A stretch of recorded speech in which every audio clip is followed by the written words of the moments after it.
Bien, cordiales saludos, estimados estudiantes. Vamos a ir a la rótulo de identificación. Coloquemos aquí. ¿Qué información colocamos en el rótulo de información? La siguiente.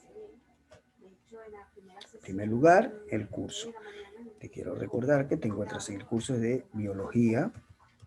Estábamos con la controversia del formato de Word, de cómo hacerse en Word. Humana. Estamos en Biología Humana, segundo grado. Hoy día es domingo, 30 de mayo.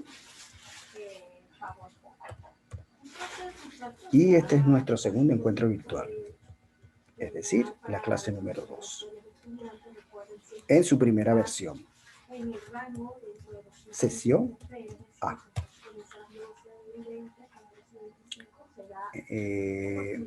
Vamos a colocarlo en un sitio estratégico. Me parece que aquí estaría muy bien, no estaría molestando en absoluto. Y es que además que no molesta en absoluto, vamos a darle un color blanco para que sea distintivo. Ahí lo tenemos.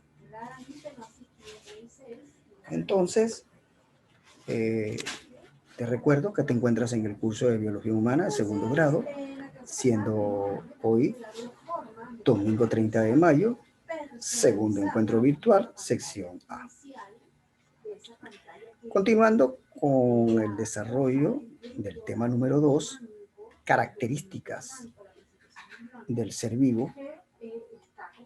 Ya habíamos analizado todas estas.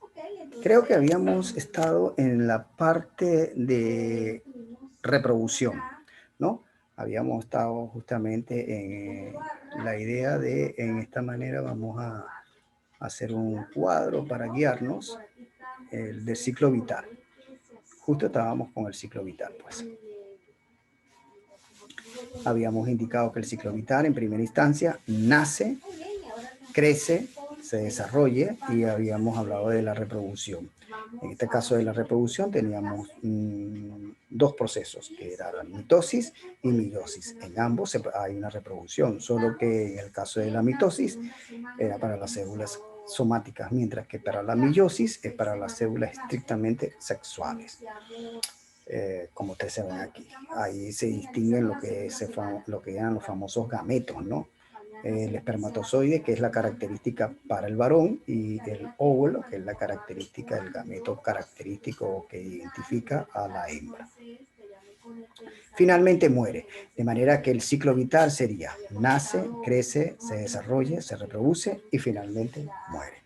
Eso es lo que se conoce, una de las características del ser vivo. Sin embargo, existe una característica de relación. Esa característica de relación es la capacidad de respuesta del ser vivo frente a los estímulos del entorno. No te vayas a olvidar, ¿no? Es la capacidad de respuesta que tiene el ser vivo frente a el estímulo del entorno. Entonces vamos a seguir hacia la continuación de la otra lámina, que en esta otra lámina teníamos nosotros lo siguiente. Otra característica sería la sensibilidad, que es la capacidad de las células de captar estímulos externos. Fíjate que en la relación habíamos identificado como la capacidad del ser vivo de responder a los estímulos externos. En la sensibilidad es porque nosotros tenemos dentro del organismo órganos para tal propósito.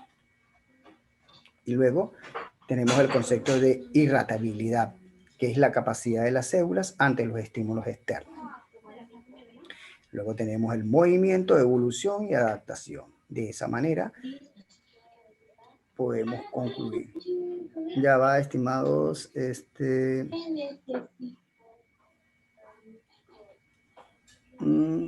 ya va. Por favor, los micrófonos. Muy bien. Ya están listos los micrófonos. Entonces, bueno, vamos a dejar para que copies estas otras características y de esa manera finalizamos el tema 2 para irnos justo al tema 3. Pero por favor, Vamos a dar unos breves minutos para que copies estas otras características, ¿no? Recuerda que en la lámina anterior habían 5 y aquí hay sensibilidad, irritabilidad, movimiento, evolución y adaptación. Bueno, el movimiento es la característica de nosotros trasladarnos de un sitio a otro. Recuerda que el movimiento es un cambio de posición. Ese cambio de posición lo podemos hacer de forma voluntaria, porque tenemos un sistema nervioso, pero tenemos un sistema muscular que nos permite el movimiento. El sistema nervioso, pues, es quien coordina esas actividades de movimiento. Le da las órdenes al sistema muscular para hacer un movimiento de tipo voluntario. Eso es muy importante. El movimiento es de tipo voluntario. Porque aun cuando en el organismo hay movimientos involuntarios, por lo menos aquellos movimientos que no estamos coordinando de forma voluntaria, porque existen células especializadas para tal propósito, que es el acto de la respiración, ¿no? En ese acto de la respiración no estamos coordinando, inclusive ni tampoco coordinamos los movimientos del corazón. Esos son movimientos involuntarios, independientes. Existe un movimiento voluntario. Justamente cuando hablamos de movimiento, hacemos referencia precisamente al movimiento voluntario, que conjuntamente coordinado con el sistema nervioso produce el movimiento que deseamos hacer. Por lo menos el acto de caminar, el acto de escribir, el acto de atender. Eso también son coordinados con el sistema nervioso. Evolución, bueno, ya tú sabes que en la medida que vamos avanzando, nuestros organismos van evolucionando. O sea, y el proceso de adaptación, yo diría que esta es la distinción que nos tiene a nosotros, proceso de adaptación. Eh, Tenemos la capacidad para poder adaptarnos, probablemente en no las condiciones físicas, ¿no? Pero sí hay un proceso psíquico coordinado con el sistema nervioso que nos permite un proceso de adaptación idóneo y con ello darle frente a la vida. Por ejemplo, cuando estamos aquí en Perú y existen los cambios climáticos, una cosa es el comportamiento cuando hay frío, cuando estamos en invierno, y otra cosa es el comportamiento cuando estamos en verano. Ya tú sabes que cuando estamos en verano utilizamos nuestros famosos polos y salimos por allá a caminar tranquilamente con los polos. Pero ya cuando estamos en invierno, no es suficiente el uso del polo. A esa prenda tenemos que colocarle una frazada, mi casaca, porque ya con el polo no puedo enfrentar el invierno. Eso es un proceso de adaptación. Básicamente el proceso de adaptación son procesos que se van ajustando al clima. Bueno, en el caso del ser vivo, bueno, eso sería en términos muy concretos, en términos muy particulares, pero el proceso de adaptación es el ajuste al entorno, a su medio ambiente. Así lo hacemos de forma genérica, de forma abstracta. Bien, entonces, bueno, aquí tenemos estas 5 más.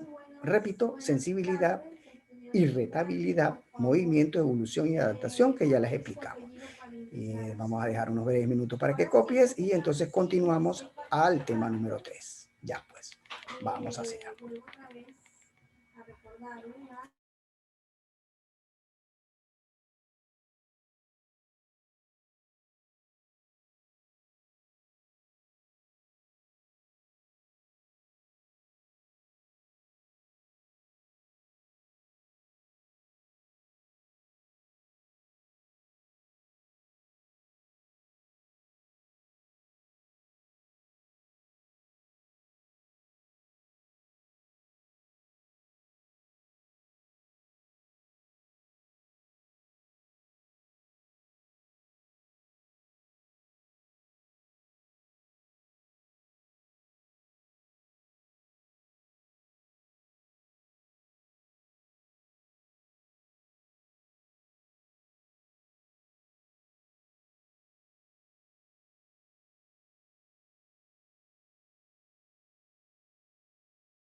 Bien, entonces vamos a seguir avanzando.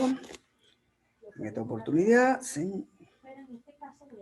Aquí, exactamente, en esta oportunidad pasamos al tema 3 y donde vamos a hablar de la fotosíntesis. Atención, vamos a hablar de la fotosíntesis. Ahora, ya de alguna manera habíamos hecho una introducción de forma muy superficial a la fotosíntesis.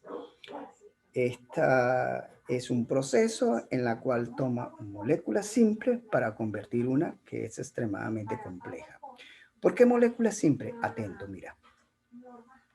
Fíjate lo que se toma en la fotosíntesis. Tomamos en consideración la luz. Energía de la luz del sol es aprovechada en las hojas mediante la clorofila. Muy bien. También las plantas toman el dióxido de carbono del aire asimilado por las hojas. Esto es muy interesante porque el dióxido de carbono es un elemento nocivo para la salud de nosotros, pues los humanos, los seres humanos. De hecho, esto es un agente contaminante que ocurre de forma natural y que a su vez es absorbido por la planta. Ah, qué interesante, ¿no? Por eso es que a veces, no sé si tú has escuchado eso que dice que las plantas, el reino vegetal, constituyen los pulmones de vida para nosotros los seres humanos. Ah, porque nosotros, este elemento que es nocivo, dióxido de carbono, nosotros lo expadimos, o sea, nosotros lo colocamos en el ambiente a través del proceso de respiración. O sea, es nocivo para nosotros y nosotros lo producimos. ¿Qué te parece? ¿Ah? Y las plantas requieren del dióxido de carbono, ese que nosotros desechamos al ambiente. Muy bien. Y además considera el agua también. Fíjate los elementos que estás tomando. Son elementos, si se quiere, no son tan complejos, pues. Es el agua y el dióxido de carbono. Internamente, a través del proceso de fotosíntesis, mira lo que produce. Produce hidratos de carbono que son repartidos por todas las plantas y a través de los vasos liberarios. No solo eso, sino que estos son elementos energéticos que lo consume la planta. Y una vez que lo consume la planta, lo deposita en diversas partes de ella, la cual lo expone a otros que nosotros no depositamos. Lo interesante de la fotosíntesis es que la planta genera su propio material energético, cosa que nosotros no hacemos. Ah, y entonces, como ellos generan ese material genético, nos produce también a nosotros, para ellos y para otros que nos producen.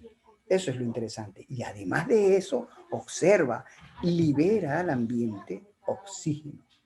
Nosotros necesitamos el oxígeno. Date cuenta que nosotros tomamos el oxígeno y lo liberamos a través del dióxido de carbono.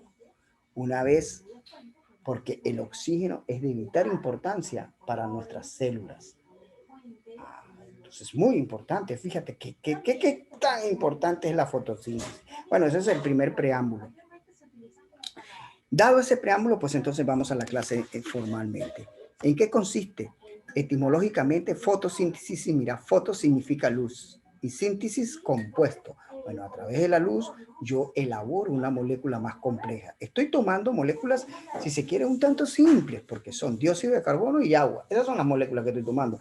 Y produzco, mira, hidratos de carbono, moléculas. Y eso es lo que hace la fotosíntesis.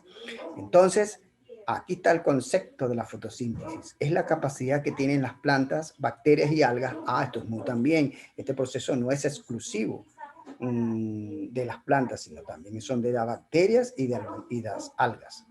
En transformar moléculas simples. ¿Cuáles son las moléculas simples que está transformando? Está transformando, mira, el dióxido de carbono, el agua, con apoyo de la energía lumínica, en moléculas complejas. Esto es lo que se genera, una glucosa. Este es el nombre de la glucosa. ¿Qué te parece? La azúcar, le dicen algunos. Eso es un elemento complejo. Dado tomo una molécula simple y elaboro un elemento complejo. Por ello son organismos autótrofos, organismos capaces de elaborar su propia materia orgánica y a partir de sustancias inorgánicas. Esa es la fotosíntesis. Y además de la fotosíntesis, se expresa a través de esta fórmula química.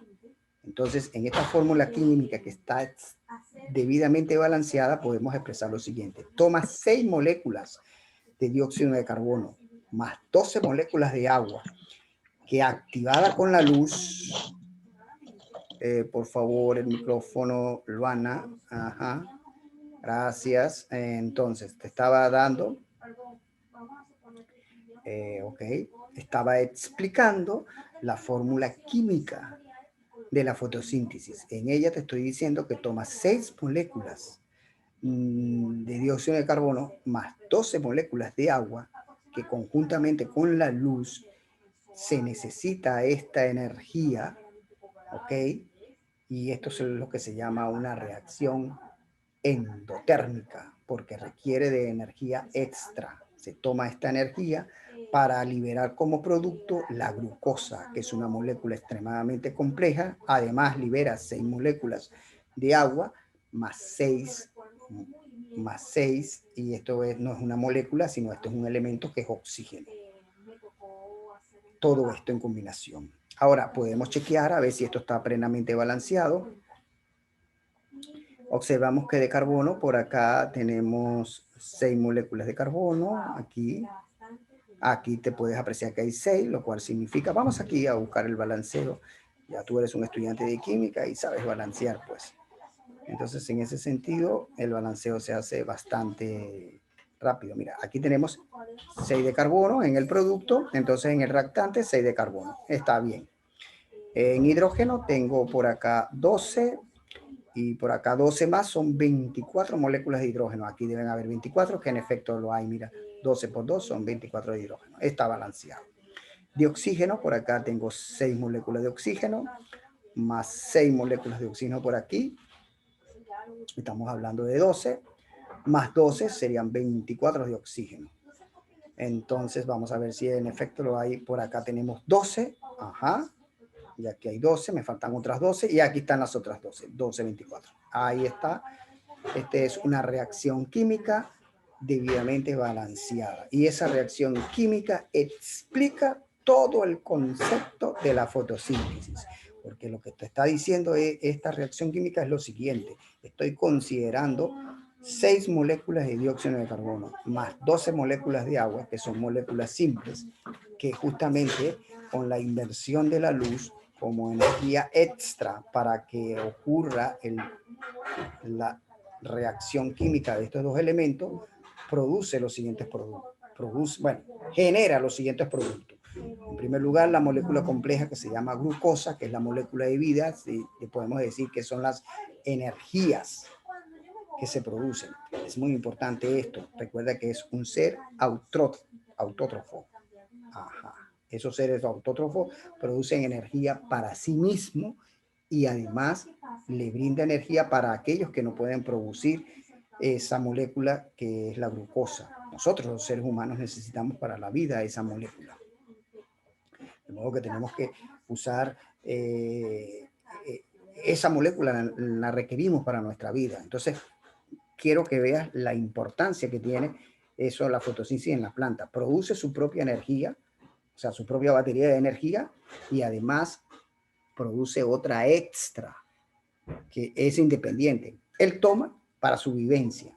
La planta toma para su vivir y además deja un excedente. Con este excedente podemos vivir otros más. Qué interesante. Ese es el milagro de la fotosíntesis en las plantas. Entonces vamos a dar unos breves minutos, estimados estudiantes, para que usted tome en consideración todas estas cosas que hemos hablado de la fotosíntesis. Yo diría que la fotosíntesis, yo diría no, es así. La fotosíntesis queda resumida, estimado estudiante, justamente a la interpretación de esta fórmula química, de esta reacción química. Ahí está todo. Basta con ver la reacción química y entonces tú puedes hablar en función de esa reacción química en qué consiste el proceso de fotosíntesis. Ya pues, vamos entonces para que tú hagas tus anotaciones correspondientes.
¿Aló? Ajá.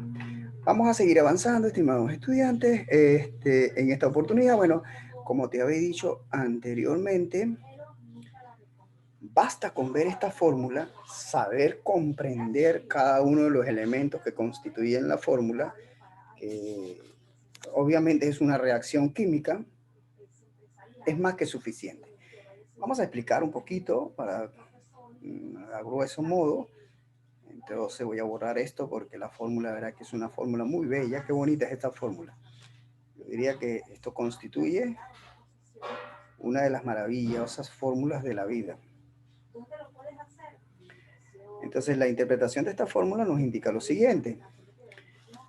Acá es cómo produce las baterías de energía las plantas, que es para su consumo propio, y además su excedente, que es bastante. Yo diría que de un 100%, las plantas solamente tomarían como un 5% o un 10% de esa glucosa.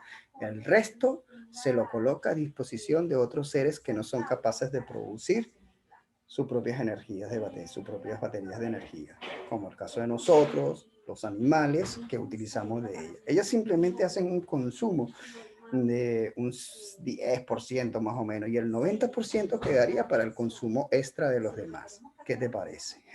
Ese es lo que es el milagro de la vida. Entonces la fórmula lo que nos indica lo siguiente: se toman 6 moléculas simples de dióxido de carbono, que ya tú sabes que el dióxido de carbono es un material de desecho de nosotros los seres humanos, ¿no? Porque nosotros tomamos oxígeno y desechamos el dióxido de carbono al medio ambiente, que además constituye un elemento nocivo para nosotros mismos. O sea, nosotros no podemos estar respirando dióxido de carbono. Sin embargo, las plantas, como es nuestro pulmón, el pulmón del mundo, ellos toman ese dióxido de oxígeno y toman el dióxido de carbono y liberan el oxígeno. Lo que es para la vida, ¿no? Además, 12 moléculas de agua, por la intervención de la energía de la luz, pues entonces fabrican la glucosa, lo que te dije anteriormente, las baterías de energía para ellas y para otros, 6 moléculas de agua y liberan 6 moléculas, en este caso no moléculas, sino 6 átomos de hidrógeno.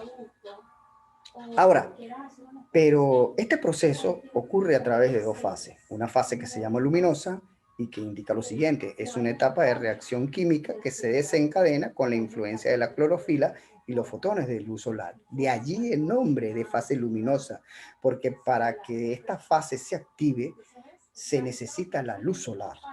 ¿Oíste? Ahora, un poquito a grueso modo, qué es lo que ocurre en la fase luminosa es lo siguiente: la clorofila se excita bajo la presencia de la luz solar. Por eso es que esta fase debe ocurrir en presencia de la luz solar. Y con esta excitación que tiene la clorofila, causa el rompimiento de la molécula de agua y en consecuencia libera oxígeno al ambiente y genera el ATP. El ATP y el NADP2 son lo que se constituyen como las baterías de energía. Estas son. Posteriormente a ello ocurre la fase oscura. Se llama fase oscura porque esta fase continúa sin la presencia de la luz solar. Esto es muy interesante porque esto siempre aparece en pruebas de admisión académica, sobre todo porque me imagino que te estás preparando al ingreso a la universidad y es una de las preguntas que siempre aparece en esta.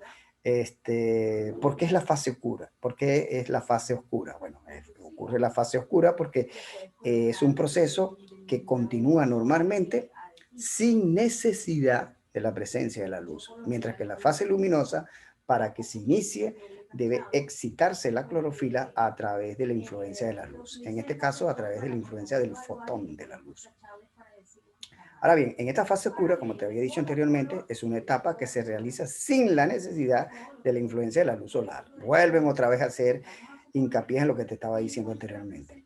Sus cadenas de reacciones se deben a las baterías de energía. Las baterías de energía que fueron almacenadas por el ATP y la otra. Y con la absorción del dióxido de carbono. ¿Estás entendiendo, no? ¿Estás entendiendo, no? Fíjate, en la fase luminosa ocurre a través de la presencia de la luz y con la absorción de la molécula de agua, que a través de esto la clorofila se incita para romper esa molécula de agua, liberando al ambiente oxígeno y al mismo tiempo creando las baterías de energía, el ATP. Una vez que esas baterías de energía están almacenadas ahí en la fase oscura, bueno, sin la presencia de la luz, entonces la planta continúa ese proceso, un proceso en el cual absorbe dióxido de carbono y con las reservas del ATP va y continúa con la fotosíntesis. Esto es muy importante entenderlo, ¿viste? Y desde la óptica que te estoy indicando. Así que por favor, aquí estamos. Y finalmente, en la continuación de la fase oscura, ocurre lo siguiente. Ocurren los cloroplasto, que depende directamente de los productos obtenidos en la fase lumínica, claro, el ATP y las otras baterías de energía. Concretamente, se desencadena una cascada de reacciones químicas en virtud de las baterías de energía, con la cual se genera el compuesto de energía para la planta, al tiempo que se almacena energía en forma de carbohidratos, lípidos, proteínas y glucosas. En definitiva, el proceso de fotosíntesis genera oxígeno, glucosa, energía para otros organismos heterótrofos, como en el caso de nosotros, ATP, NADP2, que son baterías de energía, reducción de dióxido de carbono, todas esas son las consecuencias que produce justamente la fotosíntesis. Bien, ya de este modo estamos llegando al final de esta sesión, ya estamos en el minuto 40, entre pronto todavía nos faltan 4 minutos, entonces vamos a aprovechar esos minutos para que usted copie la continuación de la fase oscura de la fotosíntesis. Y recuerda, una vez que la plataforma Zoom elimine o nos ocurra la desconexión, estamos atentos para la reconexión de la sección B. Entonces, hasta ese momento, y te espero para la sesión B, pues.